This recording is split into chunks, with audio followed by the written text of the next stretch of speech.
आज की क्लास में हम बात करने वाले हैं हॉर्टिकल्चर से पूछने वाले कुछ इंपॉर्टेंट क्वेश्चंस को, जो कि आपकी सभी प्रकार के एंट्रेंस और कॉम्पिटिटिव एग्जाम में काफी मोस्ट इंपॉर्टेंट रोल निभाने वाले हैं। इसलिए वीडियो को एक बार पूरा जरूर देख ले, जिससे कि आपके सभी क्वेश्चन है वीडियो के साथ ही क्लियर हो जाएंगे। ओके, तो चलिए आज की क्लास को स्टार्ट करना है। इससे पहले अगर चैनल को सब्सक्राइब नहीं किया है और ऐसे ही एग्रीकल्चर रिलेटेड डेली वीडियोस बनाना चाहते हो तो जल्दी से जाइए चैनल को सब्सक्राइब कीजिए और पास के बेल आइकन को जरूर दबा देना, जिससे जब भी हमारी कोई नई क्लास लगेगी तो उसका नोटिफिकेशन आपको साथ साथ मिलता रहेगा। ओके, तो चलिए आज की क्लास को स्टार्ट करते हैं। आज कुछ नया सीख लेते हैं। तो आज का हमारा फर्स्ट क्वेश्चन है, जिसमें आपसे पूछा गया है कि सेब के लाल रंग का कारण क्या होता है। यहाँ पर आप सभी ऑप्शंस देख सकते हो, साथ साथ कमेंट कर सकते हो कि एंथोसाइनिन, लाइकोपीन, कैरोटीन या फिर ज़ैंथोफिल। तो अगर आपसे पूछता है, याद रखिएगा, सेब का लाल रंग तो ये किसके कारण होता है? ये होता है एंथोसाइनिन के कारण होता है। इसके साथ साथ अगर आपसे पूछता है टमाटर में लाल रंग, तो टमाटर में जो लाल रंग होता है वो किसके कारण होता है? वो होता है लाइकोपीन के कारण होता है। अब हम जानेंगे कि याद रखिएगा, एक और क्वेश्चन आपसे पूछता है कि आलू का हरापन, आलू का हरापन, तो हरापन क्यों होता है?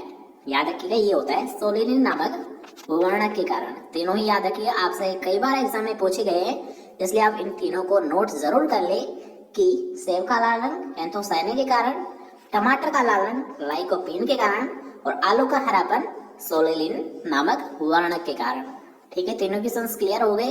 नेक्स्ट क्वेश्चन की हम बात करेंगे। नेक्स्ट क्वेश्चन आपसे पूछा गया है कि आंवले में वेजिटेटिव प्रोपेगेशन की सबसे उत्तम विधि कौन सी है? याद रखिएगा, यहाँ पर आपसे क्या पूछा गया है कि आंवले में जो प्रवर्धन किया जाता है, इसकी सबसे उत्तम विधि कौन सी होती है? Veneer grafting, chip putting, air layering या फिर पेज बडिंग। याद रखिए, ये भी आपको रिसेंटली आपकी एग्जाम हुई थी, उसमें एक क्वेश्चन पूछा गया है, तो इसका भी आपको पता होना चाहिए।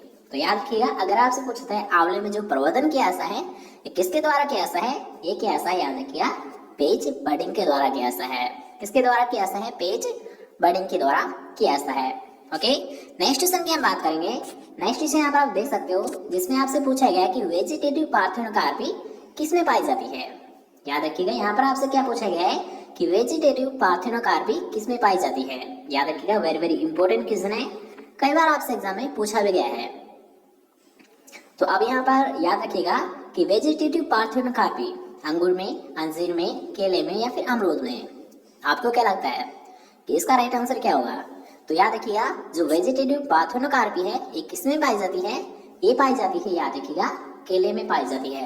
किसमें पाई जाती है? वेजिटेटिव पार्थेनोकार्पी ये पाई जाती है, केले में पाई जाती है। ओके, नेक्स्ट क्वेश्चन की हम बात करेंगे। नेक्स्ट क्वेश्चन यहाँ पर आप देख सकते हो कि केंद्रीय उपोष्ण बागवानी संस्थान, मतलब सेंट्रल इंस्टीट्यूट ऑफ सब ट्रॉपिकल हॉर्टिकल्चर कहाँ पर स्थित है? दोबारा से देख लीजिए कि केंद्रीय उपोष्ण बागवानी संस्थान, मतलब सेंट्रल इंस्टीट्यूट ऑफ सब ट्रॉपिकल हॉर्टिकल्चर जो इंस्टीट्यूट है, ये कहाँ पर स्थित है? लखनऊ, उधम सिंह, जोरहाट या फिर बेंगलुरु। तो याद रखिएगा, केंद्रीय उपोष्ण बागवानी संस्थान है, ये स्थित है लखनऊ में। और लखनऊ कहाँ पर पड़ता है? ये तो आप सभी को पता है, उत्तर प्रदेश में पड़ता है। ठीक है, याद रखिएगा, CIH मतलब सेंट्रल इंस्टीट्यूट ऑफ सब ट्रॉपिकल हॉर्टिकल्चर इंस्टीट्यूट है, ये कहाँ पर स्थित है? लखनऊ, उत्तर प्रदेश में स्थित है। नेक्स्ट क्वेश्चन हम बात करेंगे।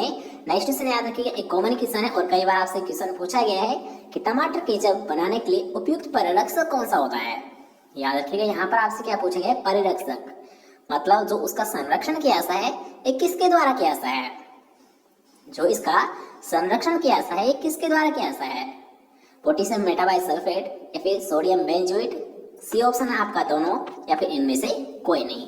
तो याद रखिएगा, अगर आपसे पूछता है टमाटर केचप, तो सबसे पहले आपको यहाँ पर टमाटर का जैसे ही आपको नाम आएगा, आपके माइंड में ये याद आ जाना चाहिए कि टमाटर क्या होता है? रंगीन फल होता है। क्या होता है? रंगीन फल होता है। और रंगीन फलों के संरक्षण के लिए या फिर परिरक्षण के लिए किसका प्रयोग किया जाता है? वो किया जाता है, याद रखिएगा, सोडियम बेंजोएट का प्रयोग किया जाता है। किसका प्रयोग किया जाता है? सोडियम बेंजोएट का प्रयोग किया जाता है। ओके, तो याद रखिएगा, रंगीन जितने भी फल है, जैसे कि मान लीजिए टमाटर हुआ, तो इनके लिए सोडियम बेंजोएट। और अगर आपसे पूछते हैं रंगहीन फलों के लिए, रंगहीन फलों के लिए, तो इसके लिए प्रयोग किया जाता है पोटेशियम मेटाबाइसल्फेट का प्रयोग किया जाता है। ठीक है, दोनों क्वेश्चंस क्लियर होता है। नेक्स्ट क्वेश्चन की हम बात करेंगे।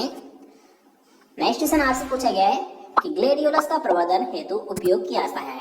याद रखिएगा, जो ग्लेडियोलस है इसका प्रोपेगेशन या फिर जो प्रवर्धन किया जाता है ये किसके द्वारा किया जाता है? कंद के द्वारा, कौर्म के द्वारा, तने की कलम के द्वारा, फिर जड़ के द्वारा।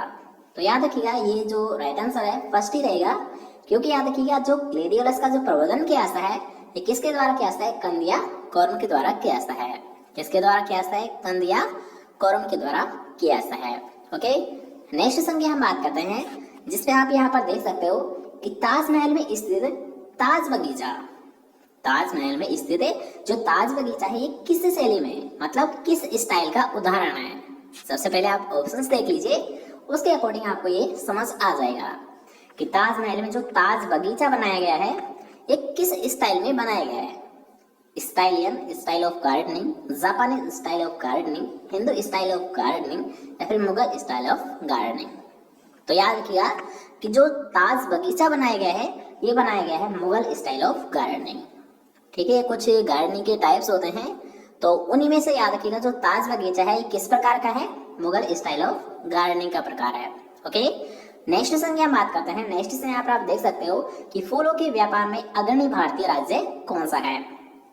फूलों के व्यापार में अग्रणी भारतीय राज्य कौन सा है? उत्तर प्रदेश, पंजाब, कर्नाटक, झारखंड। तो होता है, याद रखिएगा, ये होता है कर्नाटक। ठीक है, याद रखिएगा फूलों का जो व्यापार किया जाता है ये सबसे ज्यादा कहाँ पर किया जाता है? ये किया जाता है कर्नाटक में किया जाता है। नेक्स्ट संख्या में जानेंगे कि किस फसल के उत्पादन में कुल लागत का, मतलब जितनी उसमें लागत आती है हमारी, जितनी भी जो क्या लगता है हमारे रुपए लगता है उसका 50% हिस्सा, उसका 50% हिस्सा केवल और केवल बीज पर खर्च हो जाता है।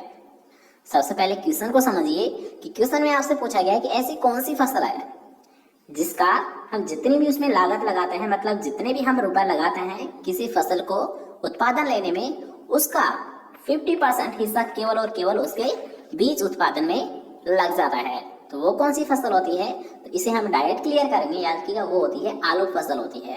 क्या होती है? आलू फसल एकमात्र ऐसी फसल है जिसके, याद रखिएगा, केवल बीज उत्पादन लेने के लिए जितनी हमारी जो टोटल कॉस्ट आती है, जितनी भी जो हमारी संपूर्ण लागत लगती है, इसका 50% हिस्सा क्या लगता है? केवल और केवल बीज उत्पादन पर लग जाता है। ओके, नेक्स्ट संख्या हम बात करेंगे जो कि आज का हमारा लास्ट क्वेश्चन रहने वाला है कि भारत में केले की सर्वाधिक उत्पादकता, मतलब हाईएस्ट प्रोडक्टिविटी वाला राज्य कौन सा है? तो याद रखिए केले की जो सर्वाधिक उत्पादकता है ये किस राज्य में ली जाती है, या फिर हाईएस्ट प्रोडक्टिविटी है ये किस राज्य में होती है? ये होती है तमिलनाडु में होती है। कहाँ पर होती है? हाईएस्ट प्रोडक्टिविटी ऑफ बनाना ये होती है तमिलनाडु में होती है। ठीक है, ठीक है, तो आज की क्लास को बस यहीं पर विराम देते हैं।